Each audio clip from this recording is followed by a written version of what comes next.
Welcome everyone to today's webinar, The Pursuit of RCM Excellence, a Mount Sinai Central Billing Office Case Study. On behalf of Becker's Healthcare, thank you for joining us today.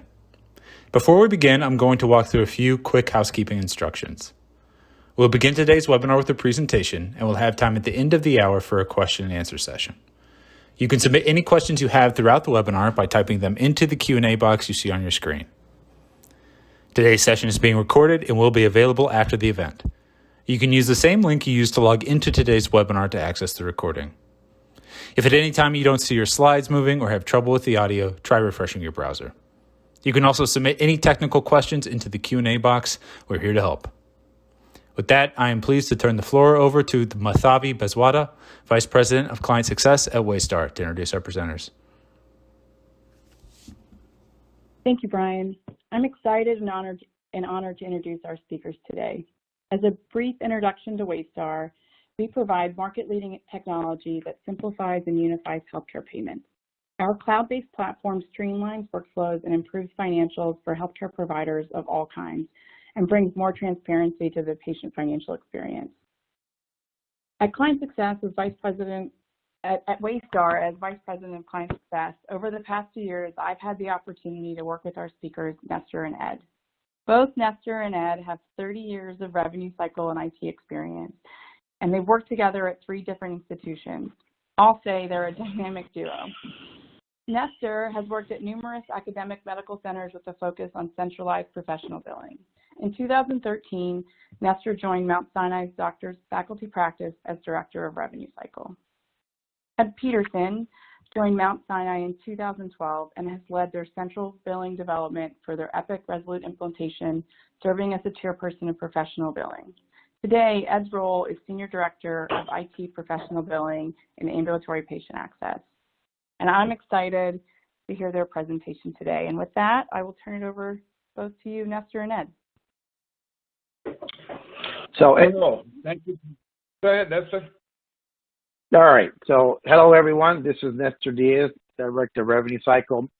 I want to take this opportunity to give thanks to both the Waystar team and the Becker's team for allowing Ed and I to share our success story with you as we continue our pursuit of revenue cycle excellence. Ed? Well, thank you very much, Nestor. And thank you to everybody. Good either morning or good afternoon. I know we are circulating across the country, so welcome to everybody, and we're very excited to discuss our Waystar and many of the things. So I'm just going to get our slides up together, and here we go, folks. So for today's topics, we'd like to give you a little bit of highlight. We'll talk about Mount Sinai and then a little bit about the health system. We'll define our executing and the future state, our workflows and analytics and the impact, benefits, and some key insights. And to do this at year end, can tell you that it was a good partnership between us and Waystar, because normally when we're talking revenue cycle management, we're generally talking about a practice management system and not all the functionalities of a clearinghouse. And that probably should give some insight into some of our success stories and a case study. So with that said, Mount Sinai, the health system. Let me give you a little facts and figures. Mount Sinai has over 7,200 physicians. It combines the Icon School of Medicine and 8 hospital campuses to provide the highest quality healthcare throughout the New York metropolitan area. And working for other institutions, I am extremely proud, especially to our providers, the 7,200 that we made reference to, and the general practitioners, our specialists, for what they have done. They do this time, and every day they come to work. We get a chance to see that in terms of charges and payments. But to be honest, we also get a chance to speak to our patients. And this is the backbone. And I'm very proud of them, especially for what they have done for COVID. To move on, we have 410 ambulatory practice locations. more than 2,000 residents and clinical fellows. I believe we are second only to the city in terms of employees, 42,000, 39 multidisciplinary research, educational, and clinical institutes. We had over 152 inpatient admissions, 3 million, we should have just made that 3.5, outpatient visits, non-emergency related. And of course, for the ED, we had 536. Some of this data is ever changing. So it was when we took hold of it, we had 15,000 newborns, a beautiful part of any health system. And of course, the total beds is 3,815 and 147 operating rooms. As you can tell, it's certainly a large medical center. Just moving on, to give you a little bit of the sense of our background, especially from 2016 to 2020, we had 3 independent billing platforms. They were, in some cases, they were, one of them was supplied, Epic was the EMR, feeding one of the billing systems. And in terms of our models, we were 80% centralized, and we had some departments that obviously do their own billing. We have a 5-year migration plan in order to bring us into a single service area on the Epic Resolute billing system. And we've been using that timeline and every 2-3 months thereafter for go lives. And in the interim, and we still do now, but we're just about consolidated just to one, we had 3 different clearinghouses. So that lays the lay of the land in terms of this case study. And as I move forward, let me at least define what Nestor and I did, working with our partners, what great partners at Waystar. But what we were looking for, and this is the sheet to really take hold of, we were looking for a clearinghouse that, one, combined electronically all of the enrollment for claim submission. It's easy to put in for those been in the business a long time. You maybe remember NEIC or the payer number as it converted to, but we had to set that up electronically using our credentialing folks to make sure that we were set up to submit our claims electronically, as well as to, at the same time, go ERA and EFT. And we have multiple TINs and multiple group NPIs, and to keep that all automated and timely, the minute you sign on, you get to see the notices and update things so your claims will get funneled accordingly without the related rejections. And then, of course, payer notifications. Every day a payer's computer system may go down, and to have these emails and these notifications allows us to predict month-end revenue or send out notices that, you know, you have a payer that's delayed. And then, of course, the backbone, claim processing and batch management to all trading partners, including paper claims and secondaries. No sense having folks in the office do that stuff. This is much more efficient and cost-effective as well. And then one of the highlights that is the heavy hitter is the work queue integration for claims acceptance, the status.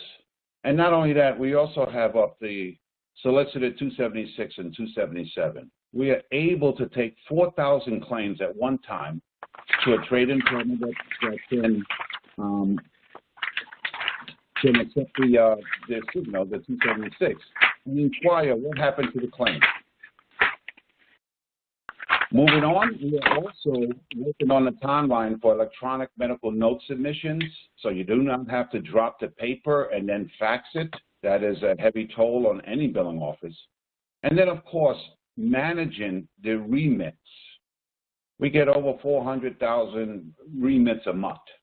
We're a big organization. How do you split it? The 835s. And then, of course, for any of the small carriers that cannot convert to an 835, we certainly have their help to convert EOBs to an 835. And then, of course, managing that to the bank account. Your finance folks want to know before you post, is it in the bank? And they certainly was one of the success stories, and we'll go over that timeline as well. And then not everything, sometimes you'll get an ERA, sometimes you'll get ACH, and you need the two to match, and you need help in identifying unmatched. And there's great tools to help us with that. Most of you remember from the CARES Act that the government just sent through your ACH channels, and you needed to be able to quickly identify, hey, where is this revenue stream coming from? And that was certainly a very good tool to have. And then they also have tools for the MIPS to participate and dashboards to monitor. And of course, another one of the heavy hitters, operational workflows. Logistics is key. And taking signals back and forth into your practice management systems, assigning that to your staff. Let's face it, folks, these are the heavy hitters as well. These are the folks who do the work and get claims turned around and paid. And we're very proud of them as well. And then you need to tie that into analytics, trending, which also includes denials. So this checklist was so important to us. We've been following all of these, and we'll take you through that transformation. So a little bit of the time. Thank you. Yeah. That's where I'm going to introduce my colleague, Nestor, to talk about our timeline. Feel free, Nestor. No, thank you so much, Ed, and thank you for that backdrop. Very important that people understand the environment that we have been operating under, and also some of the key business needs that we required in our search for a clearinghouse. One of the things I did want to mention, in addition to the environment, was also what impacted many organizations this year, which is the COVID-19 pandemic. March of 2020, we quickly transitioned from on-site to remote site work. It was a seamless transition. So on top of all the additional challenges, one can just imagine what it took to transition an organization and an operation of this size to remote.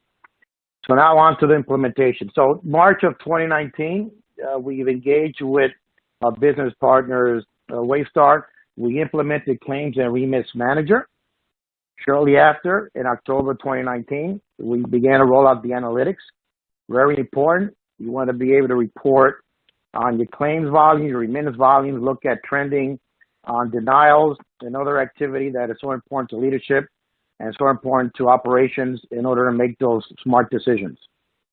March of 2020, which is just a few months ago, and if you notice the time frame, that is the same time that COVID pandemic was really hitting New York City and everyone was migrating to remote. Waystar was really, really great in working with us and ensuring that our team had access remotely. And we were in a process after much testing and review. We leveraged the Remit and deposit management solution. More to come on that shortly as we speak to that automation. July of 2020, claims monitoring. Ed will talk a little bit more on that. We are currently working December 2020, which is current. We're working on EOB conversion to A35 and some future state projects that we look to roll out in 2021 is claim attachment and the payment posting balancing file. And really what that is oftentimes when you're trying to post all the dollars in the billing platforms, there are opportunities where there may be one or two offs and you want to make sure that what you get in the bank and what you reconcile via the A35 is posted into the billing platform. So that posting balancing file is really going to be an asset for the organization. All right, number 10. That's fantastic. And I think, Nesta, great job on that. And let's talk right to your point in terms of the workflow. And one of the things that I highlighted was the integrated exception-based in our work queues. So as we communicate with the payers and through Waystar and through our billing platform, we have set up these particular work queues so we could monitor and effectively work or not work some of the activity. So let's talk about that. CBO processing at payer response. This particular work queue, we sent out, and this is part of the claims monitoring, we sent out a solicited 276, and the capable payers responded back to us. and they responded back, this is fresh numbers in terms of claim count, 15,000 claims we are currently processing. That type of volume, and most of you on the phone probably know most insurance companies will only answer 3 to 5 claims per phone call. Could you imagine answering 15,000 phone calls in one day? But we were able to take that, and instead of a user following up on a no response, because the insurance company, we track their timing, do they normally pay us in 18 days? Okay, when it's outside of that 18 days, day 20, we'll send out a solicitor, or maybe day 25 to play safe with transportation time in terms of files.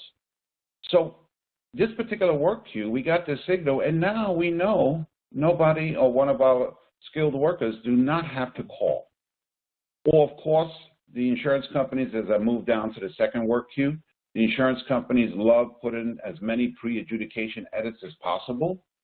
And then the third one, it's also part of claims monitoring, and thank God it's one of the smallest of the four, I should say. 511 claims were paid. That was the response by the insurance carrier, and for some reason, we do not have the payment. Maybe they sent it to the wrong address. The insurance companies, we all know, can make some mistakes, right? And then the last one is the claims not found. And every once in a while, an insurance company will give us that response that even though they accepted the claim, they cannot find it, it's not on file, and you have to resubmit. And I'm happy to report that that volume is relatively low. So this is part of the claims monitoring, which was part of that checklist. And so far, it has helped us as the central billing office to manage all of these claims during the pandemic as well as prior. As we transferred to this type of electronic work queue, it was a huge success so that it would allow the staff to continue to focus on the claims that they can and not the ones that are in process. So I'll turn this over to Nesta as I move on. Feel free, Nesta.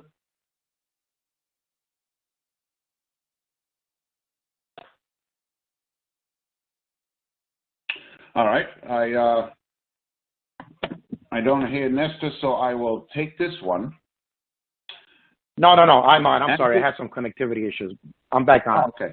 So I wanted to spend a little time on this particular slide with the focus on those individuals that are not near and dear to the ERA reconciliation process. Oftentimes, I think there's folks who oversimplify the posting of the remittances because they understand that it's an electronic file. But I think that this diagram here would prove the point about challenging a workflow it is with remittances, and it speaks to why we decided to leverage the Waystar platform. So on the top left for steps number 1 and 2, that really speaks to when the services have been rendered by the provider, charges have been entered into the billing system, they've been scrubbed for any particular errors or edits, they are batched, and then they go out to the clearinghouse to be scrubbed further.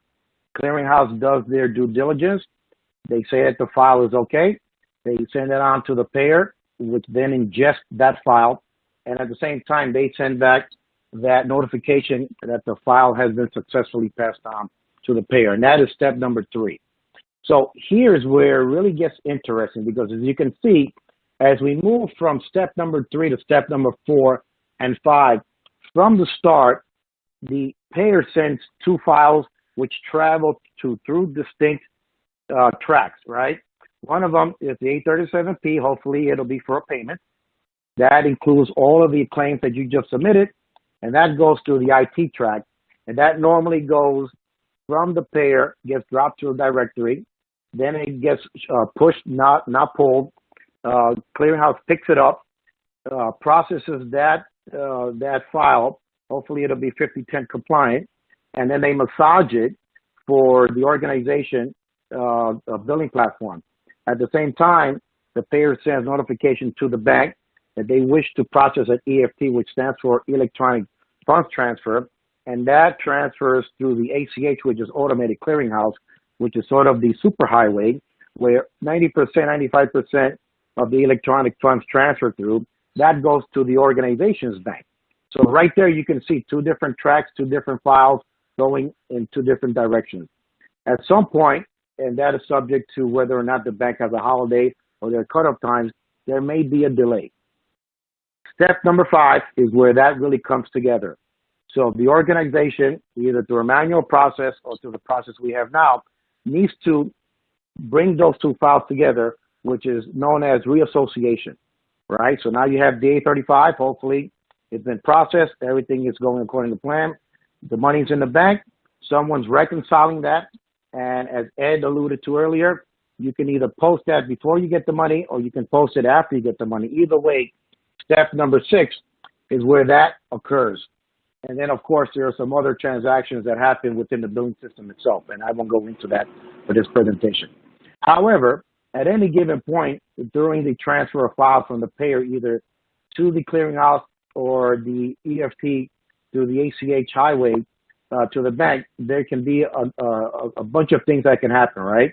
The file can get lost, there's a delay.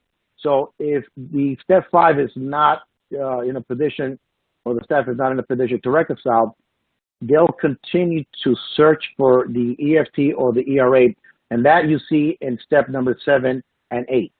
Until such a point that you have that reconciliation, they're not going to move on to step number 6, which is where that gets posted. So I think we should take a minute here and digest this information, because you can really see how wrought this process is, with plenty of opportunities for things to go astray.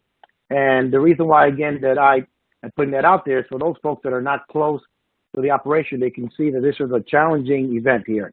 Now, you're talking thousands upon thousands upon thousands of files on a monthly basis. If you annualize that, certainly tens of thousands of files that happen on an annual basis. And then you can see that this is really a yeoman's job to really have this all in one place and reconcile this together. Next slide here, it's really a before and after. This is the before. Obviously, not to go into too much detail here, but you can see that there's a lot of touch points here where the organization has a lot of opportunities to have payments go astray once again. This certainly will impact productivity, as you manually have to reconcile and search out for remits. It's very error prone. If you don't have the right information from the bank deposit, you're not going to be able to reconcile against the ERAs. It's really inefficient because you have so many touches. Slow adjudication. And what does all that mean?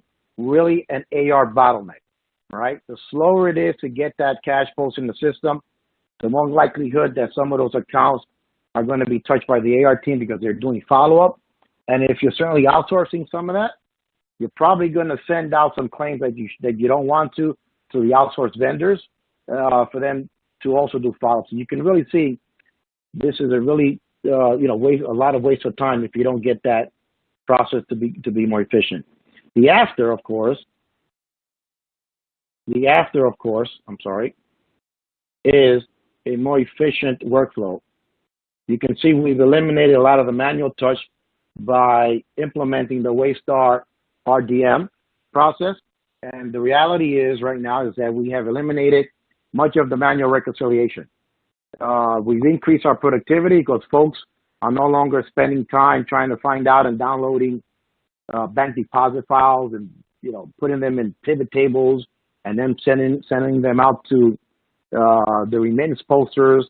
So certainly increased productivity, maximize accuracy through robust automation capabilities, and we'll get a little bit more into detail on that. Powerful analytics. Certainly you want to know where your money is coming from, what the time frame is, payment lags, things along those lines, and then, of course, seeing my cash flow. So one of the things that we've done in order to really leverage the RDM solution is we worked with our partner bank, and where we get them to automate an extract of the BAI bank file.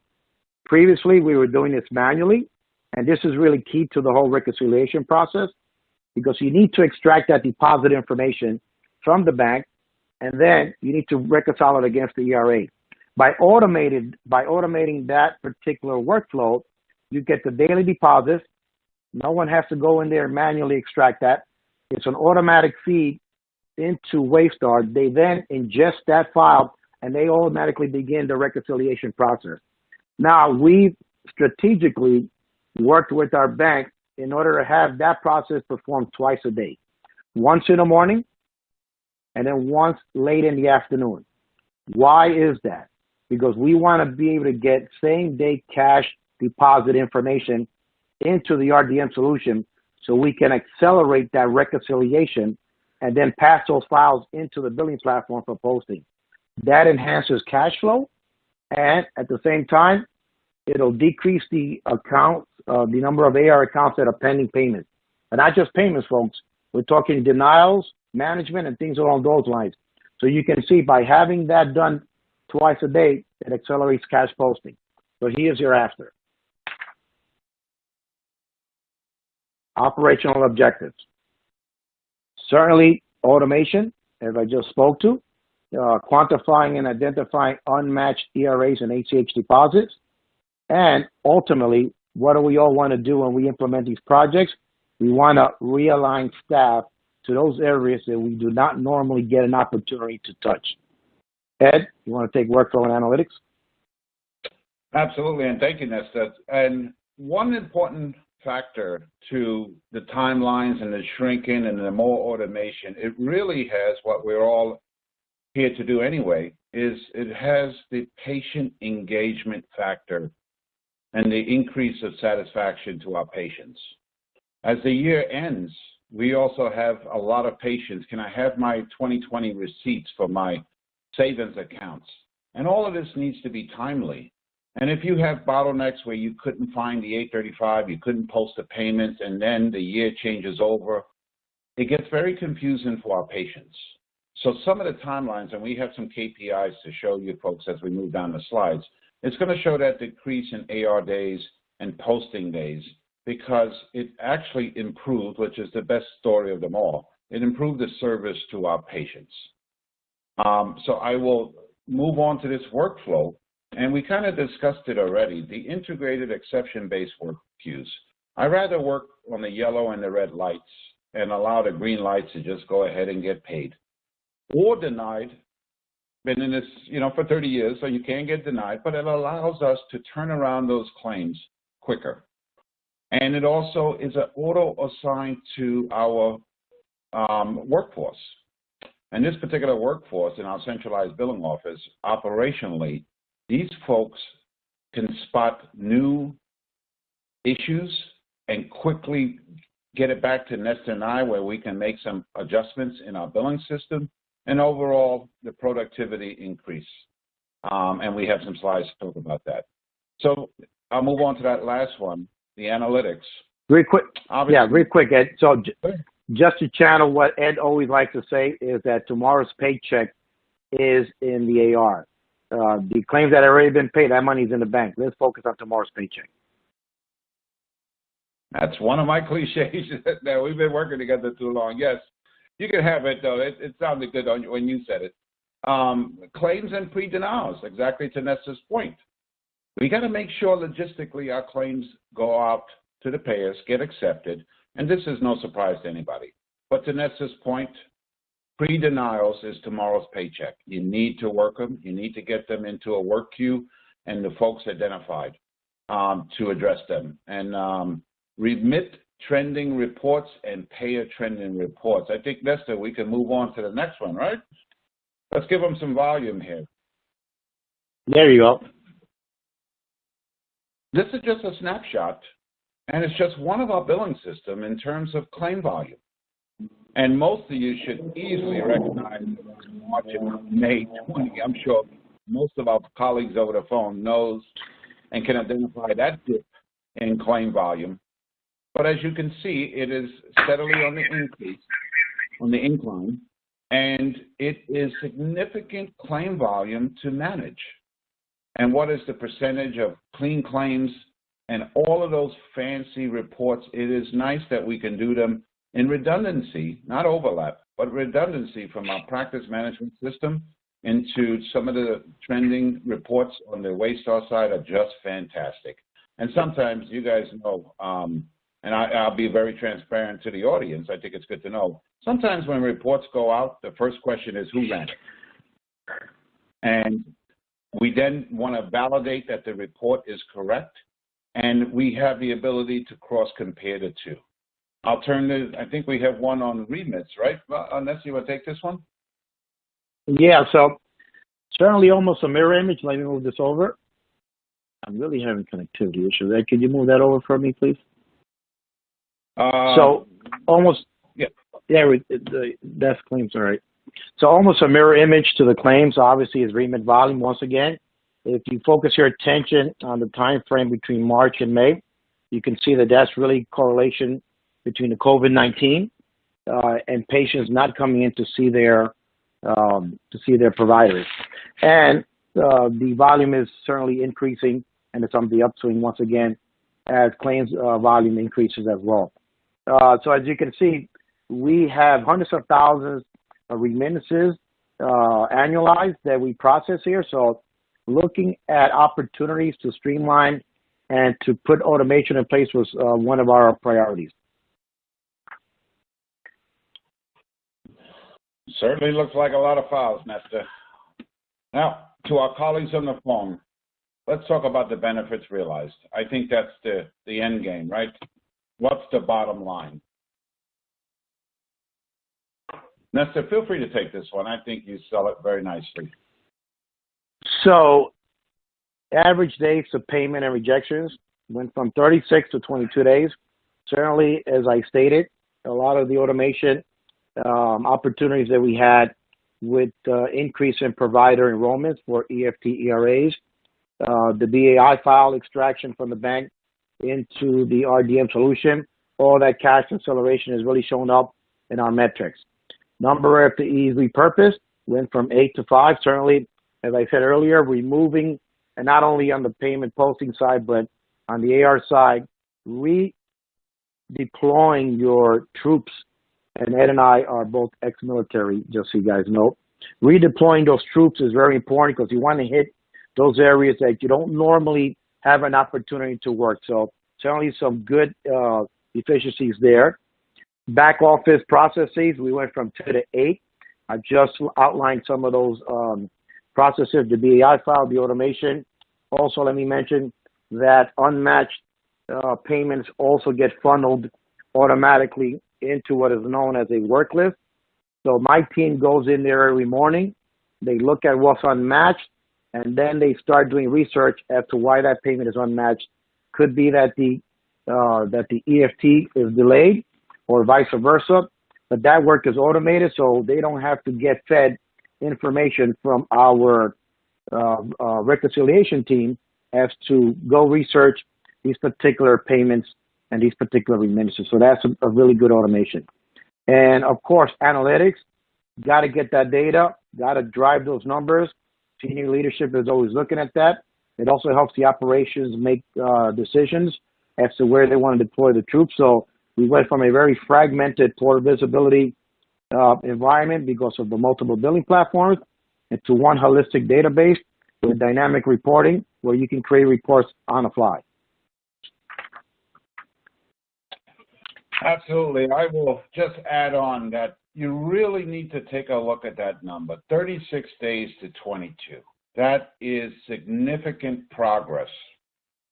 It allows you to predict even your budgets into the future. You can help now with clearer data, and it's certainly part of, I can wrap all of this up and go back to Nestor's term in the military, logistics. And it's certainly been a case study of improving logistics into operations. I'll move on. We want to save time for questions and certainly good feedback. So what were the key insights? Using the term logistics on the operational side, the reliability was a key factor. Definitely a key factor.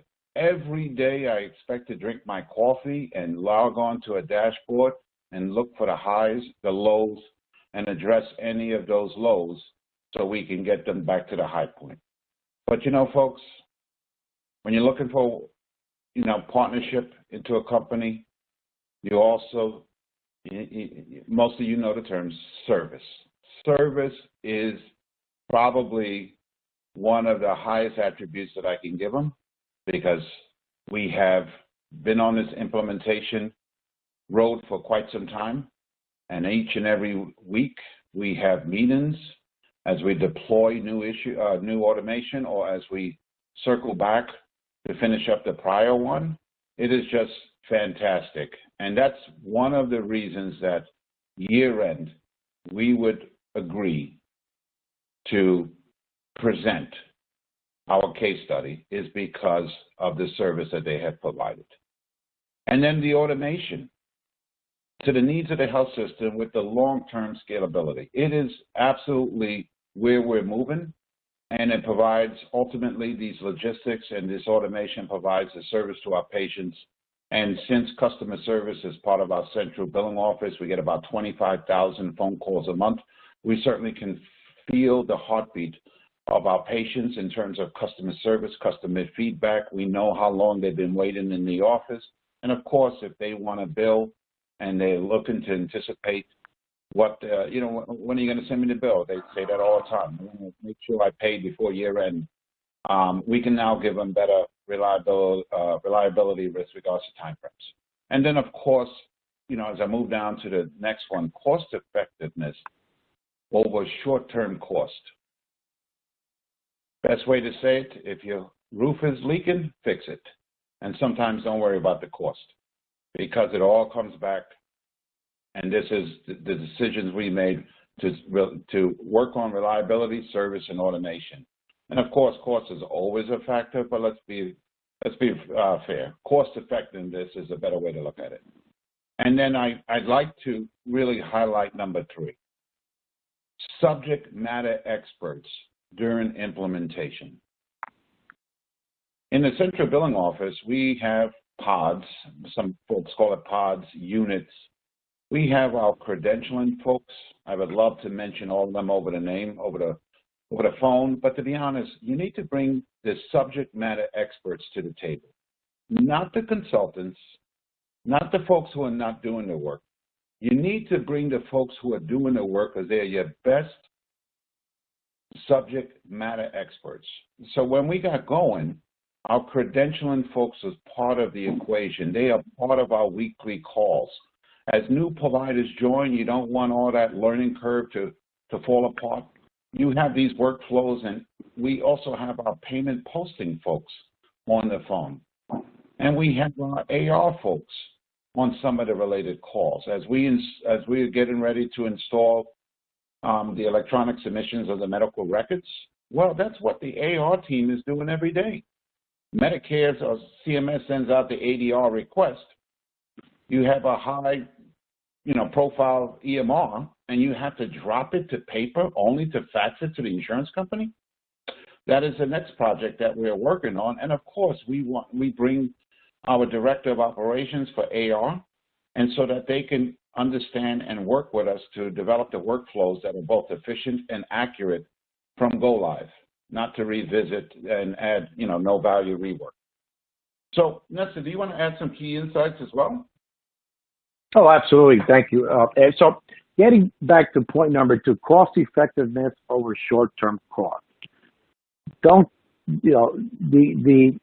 main point here, of course, is leadership. All right. Leadership has to have a vision. They have to be the change makers. And certainly I want to give a shout out to our VP, Richard Nagengast, who from 2017, when he joined the organization, he came into an environment where we were in a very dynamic state with the merger and going through a lot of things. And one of his philosophies is you have to spend money to make money.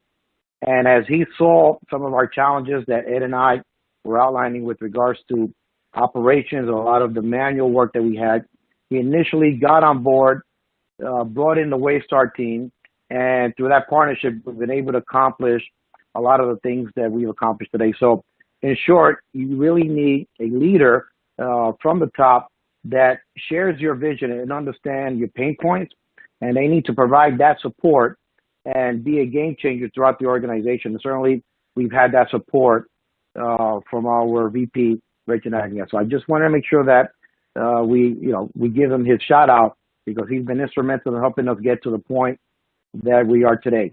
And the old Adam is, don't cut off your nose to spite your face. All right. So spend some money to make some money.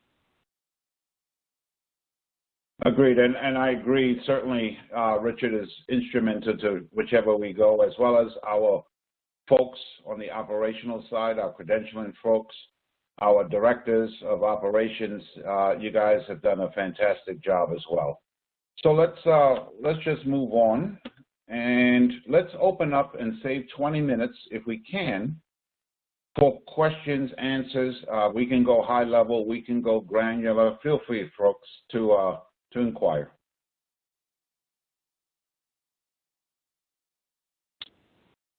All right. Folks, I just brought it up. And we do have what advice to give other hospitals on getting their teams to buy into automating and realigning work queues? Definitely a good question. Certainly, the folks who have the pain points, the folks who have the opportunities, first and foremost, you need to take these case studies, and every institution will have their own unique opportunities, but certainly a reduction in days is one of those key factors that leadership generally will focus on. Once you gather all the data and certainly show them the opportunity, that will also, you have to work with, work queues and automating inside of your practice management system. That's another case study itself, but certainly on our side, and there's another gentleman, from our practice management system. His name is Ken Copenhagen. Another key attribute in working and getting your practice management up and running, and that's certainly been a very good help to our case study, is having a supporting billing system to support the Waystar automations. So that's a loaded question, and I will follow that one up because I probably need more. But let's see, I am going to another question. On slide 9, what factors went into your decision to implement such product features? As an example, why payment posting balance towards the end versus claims and Remit manager at the start? Nestor, you want to take that one? Well, I mean, initially you follow the revenue cycle, right? So I think the first point was to make sure that claims were going out successfully out the door. I mean, remember, we already had a foundation where we were posting remittances and we were doing the reconciliation. So the main objective was really making sure that claims were going out the door, those work queues for the AR teams were working efficiently, and you were really generating that cash. And then again, following the revenue cycle, the cash and the RDM came next.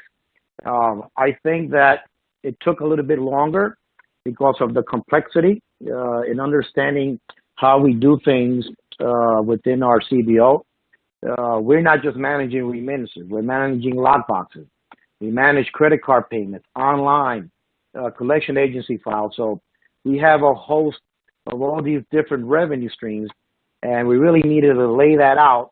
And the Waystar team did a good job in coming in and understanding exactly what our work looked like. So one of my saying is measure twice and cut once.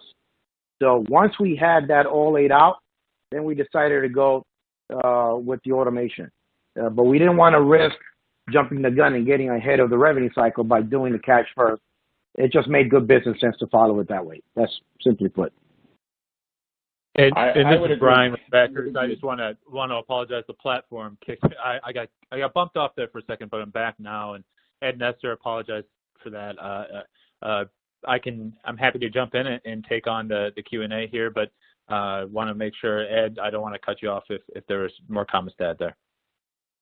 No, I'm actually fine. I quickly looked how to answer this stuff, so we got going. So feel free, take the show. Yeah, absolutely. All right, I appreciate it. Apologies again. It was a great presentation. Apologies for the technical difficulties on my end. But the next audience question we're going to take, and as a reminder, folks, you can enter these questions into the Q&A console you see there on your screen. So the next audience question we'll take is, could you speak to the improved patient experience from this work you briefly mentioned? Oh, absolutely. That's the key. That's the reason we wake up each and every day to come to work is simply for our patients. And so having a centralized billing office that also incorporates customer service, we can easily take that feedback. So to Nesta's point, one of the main factors, patient-related, the patient will pay the IVR system.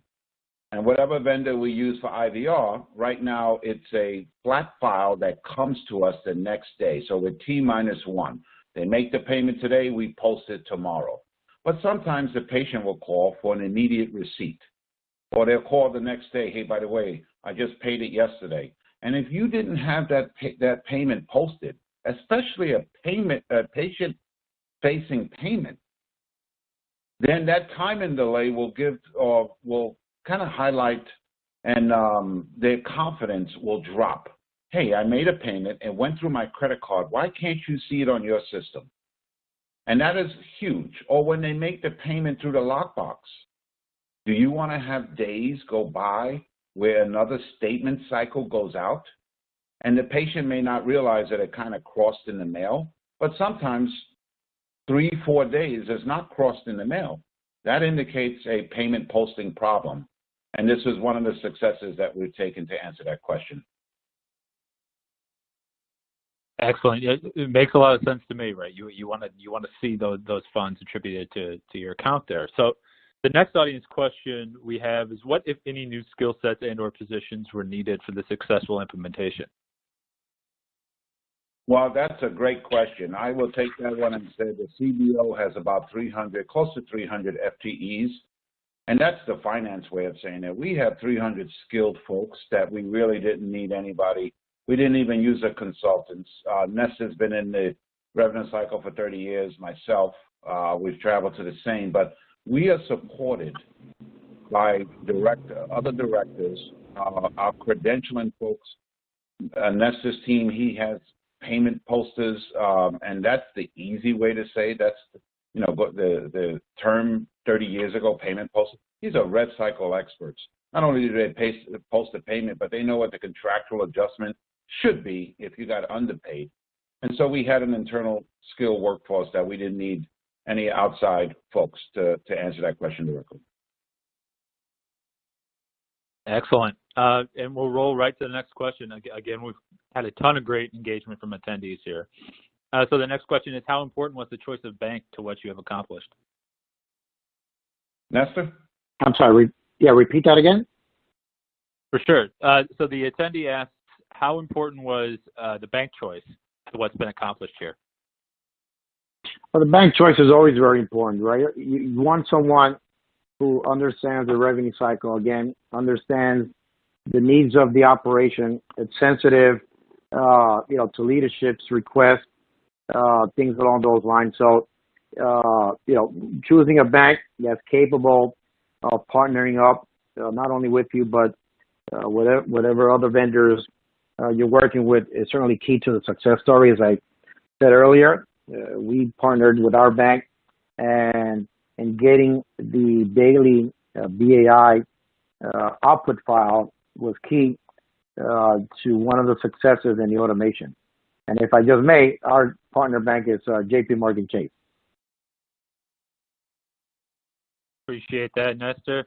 And the next question we'll take is, the attendee asks, what type of collaboration did you have with your IT department in order to make all of this work?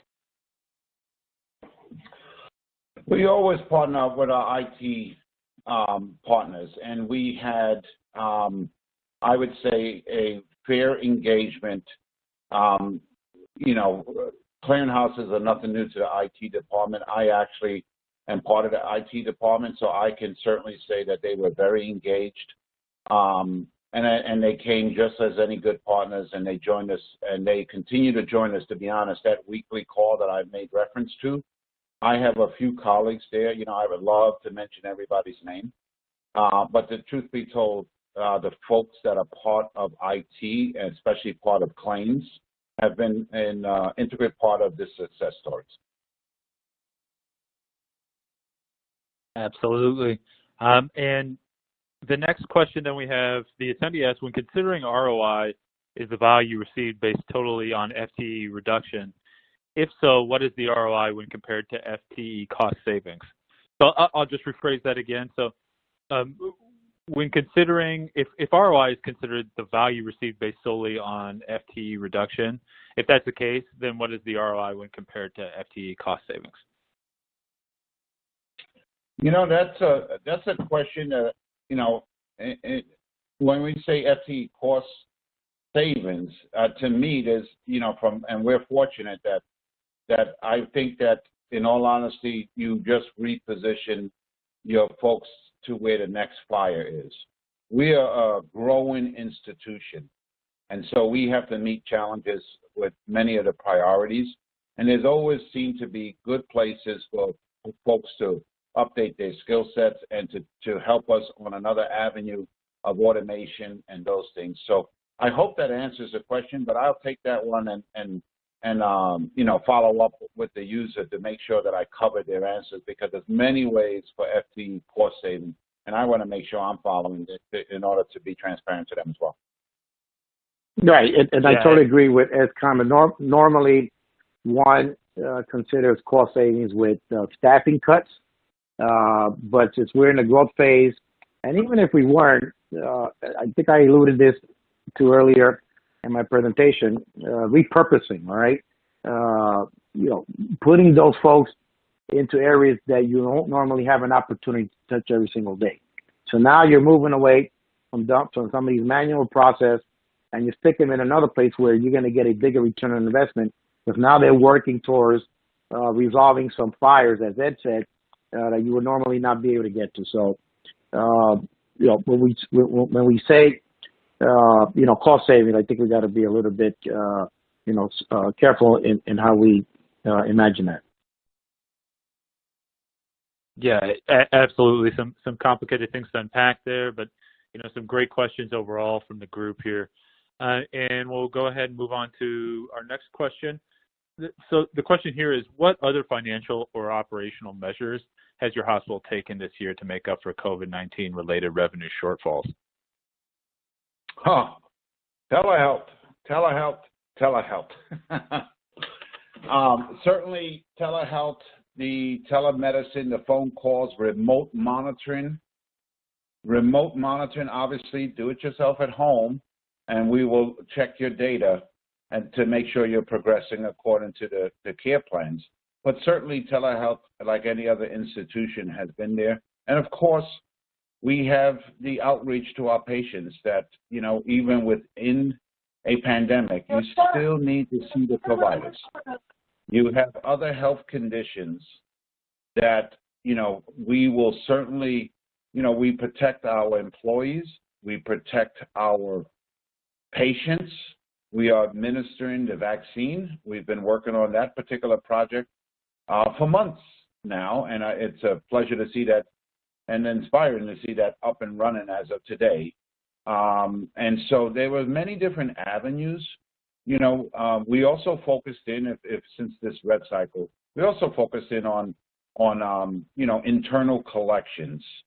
Mount Sinai and New York as itself, we certainly went through this pandemic first.